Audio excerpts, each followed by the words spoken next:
ಯಾರು ಎಲ್ಲ ಮಠಗಳಲ್ಲಿ ವೀರಶೈವ ಸಂಶೋಧನಾ ಕೇಂದ್ರ, ವೀರಶೈವ ತರುಣ ಸಂಘ, ವೀರಶೈವ ಗ್ರಂಥಾಲಯ, ವೀರಶೈವ ಎಲ್ಲ ಸಂಸ್ಥೆಗಳಿಗೆ ವೀರಶೈವ, ಎಲ್ಲಿ ನೋಡಿದ್ರೂ ಕೂಡ ವೀರಶೈವವನ್ನು ಇಟ್ಟುಕೊಂಡಿರ್ತಕ್ಕಂಥ ಮಠಾಧಿಪತಿಗಳು ಆ ಶಬ್ದವನ್ನು ತೆಗೆದುಹಾಕಿ ಅಲ್ಲಿ ಲಿಂಗಾಯತವನ್ನು ಇಟ್ಟುಕೊಳ್ಳುವಷ್ಟರ ಮಟ್ಟಿಗೆ ವೀರಶೈವ ಪದದ ಮೇಲೆ ಒಂಥರ ಗದಪ್ರಹಾರ, ದ್ವೇಷವನ್ನು ಸಾಧಿಸುವಷ್ಟರ ಮಟ್ಟಿಗೆ ಬಂತು. ಇದು ಯಾಕೆ ಅಂತಕ್ಕಂಥದ್ದು ಅತ್ಯಂತ ನಿಗೂಢವಾಗಿರ್ತಕ್ಕಂಥದ್ದು. ಅಂತೂ ಒಟ್ಟಾರೆ ಇದನ್ನು ಈ ದೃಷ್ಟಿ ಒಳಗಾದ್ರೂ ಕೂಡ ಎರಡು ಭಾಗ ಮಾಡಬೇಕು ಅಂತಕ್ಕಂತಹ ಒಂದು ಪ್ರಯತ್ನ ನಡೆದಿದೆ ಅನ್ನುವಂಥದ್ದು ಎಲ್ಲರಿಗೂ ಕೂಡ ಅದು ಗೋಚರಿಸ್ತಕ್ಕಂಥದ್ದೇ. ಎಲ್ಲ ಧರ್ಮಗಳಲ್ಲಿನೂ ಕೂಡ 2ರಿಂದ 20, 40, 100, 200, 400 ತನಕ ಪಂಗಡಗಳಿದ್ದಾವೆ ಅನ್ನುವಂಥದ್ದನ್ನು ನಾನು ಓದಿದ್ದೀನಿ, ತಾವು ಓದಿರ್ಬೋದು.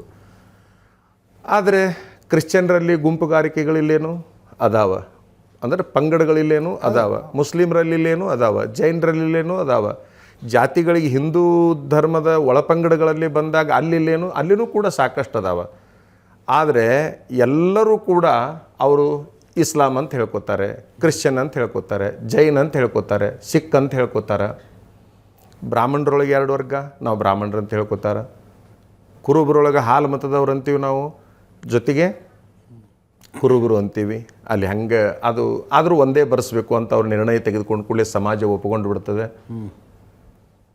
ಅಲ್ಲ, ಅದು ಹೀಗೆ ಎಲ್ಲ ಸಮಾಜಗಳಿರೋದು ಹೊರಗಡೆ ತೋರಿಸೋದಕ್ಕೆ ಒಗ್ಗಟ್ಟಿರುತ್ತೆ ರೀ. ಹಾಂ, ಈ ಒಳಗಡೆ ಮಠದೊಳಗೆ ಬಂದಾಗ ಸ್ಮಾರ್ಥ ವೈಷ್ಣವರ ಅಂತ ಕೇಳ್ತಾರೆ. ನಮಗೆ ನೋವು ಅನಿಸ್ತಾ ಇರೋದು, ನಮ್ಮ ಮನೆಯೊಳಗೆ, ನಮ್ಮ ಅಣ್ಣ ತಮ್ಮಂದಿರ ಮನೆಯೊಳಗೆ ನಮ್ಮ ಮಧ್ಯದಲ್ಲಿ ಜಗಳ ಹಚ್ತಕ್ಕಂತಹ ಆ ಕಾಣದ ಶಕ್ತಿಗಳು ಯಾವುವು ಅಂತಕ್ಕಂಥದ್ದು ನಮ್ಗೆ ಇವತ್ತಿಗೂ ಕೂಡ ಗೋಚರಿಸ್ತಾ ಇಲ್ಲ. ಯಾರ ಮೇಲೆ ಬ್ಲೇಮ್ ಮಾಡ್ಬೇಕಂತೀವಲ್ಲ, ಅಂದರೆ ಯಾರನ್ನ ಟಾರ್ಗೆಟ್ ಮಾಡ್ಬೇಕಂತ ನಾವು ಇವ್ರು ಇರಬಹುದು ಅಂತ ಅಂದ್ಕೊಂಡು ಕೂಡಲೇ ಇಲ್ಲಿ ರಾಜಕೀಯ ಒಂದು ಪ್ರವೇಶ ಆಗ್ತದೆ. ದುರಂತ ಅಂತಂದ್ರೆ ರಾಜಕೀಯ ಪ್ರವೇಶ ಆಗ್ತದೆ.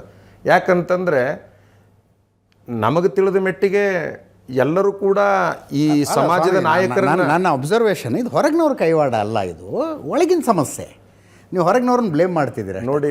ನಾನು ಒಬ್ಬ ಪಂಚಮಸಾಲಿ ಸಮುದಾಯಕ್ಕೆ ಆಕೆ ಈಗ ಇರೋರೇ 2 ಇದ್ದಾರೆ, ಇನ್ನು ಅವ್ರ ಪೈಕಿ ಒಬ್ಬರು ಮಠಾಧೀಶರ ಜೊತೆಗೆ ಮಾತಾಡ್ತಿದ್ನಪ್ಪ ನಾನು. ಅವರು ತುಳಿತಕ್ಕೊಳಗಾಗಿದ್ದೀವಿ, ಹಂಗಾಗಿದ್ದೀವಿ, ಹಿಂಗಾಗಿದ್ದೀವಿ ಅಂದರು. ನಾನಂದೆ ಅಲ್ರಿ, ಅಷ್ಟು MLA ಟಿಕೆಟ್ ಕೊಡ್ತಾರೆ, MP ಟಿಕೆಟ್ ಕೊಡ್ತಾರೆ, ಇನ್ನೇನು ತುಳಿತಾರೆ ಅಂದೆ. ನೀವು ಲಿಂಗಾಯತರನ್ನ ಒಟ್ಟಾರೆಯಾಗಿ ನೋಡಬೇಡಿ, ಪಂಚಮಸಾಲಿಗಳಿಗೆ ಎಷ್ಟು ಕೊಟ್ಟಾರೆ ನೋಡ್ರಿ ಅಂತ ಅರ್ಥ ಕೇಳ್ತಾರೆ ಅವರು. ಅದರ ಅರ್ಥ ಅವರು ಬೇರೆ, ನಾವು ಬೇರೆ, ನಮ್ಮೊಳಗೆ ಎಷ್ಟು ಪ್ರಾತಿನಿಧ್ಯ ಸಿಕ್ತು, ಈ ಪ್ರಶ್ನೆ ಇರೋದು ಸ್ವಾಮೀಜಿಗಳಲ್ಲೇ ಇದ್ದಾಗ ನೀವು ಹೊರಗಿನವ್ರನ್ನ ಏನು ಅಂತ ಬ್ಲೇಮ್ ಮಾಡ್ತೀರಿ, ಎಷ್ಟು ಅಂತ ಬ್ಲೇಮ್ ಮಾಡ್ತೀರಿ ನೀವು ಹೊರಗಿನ.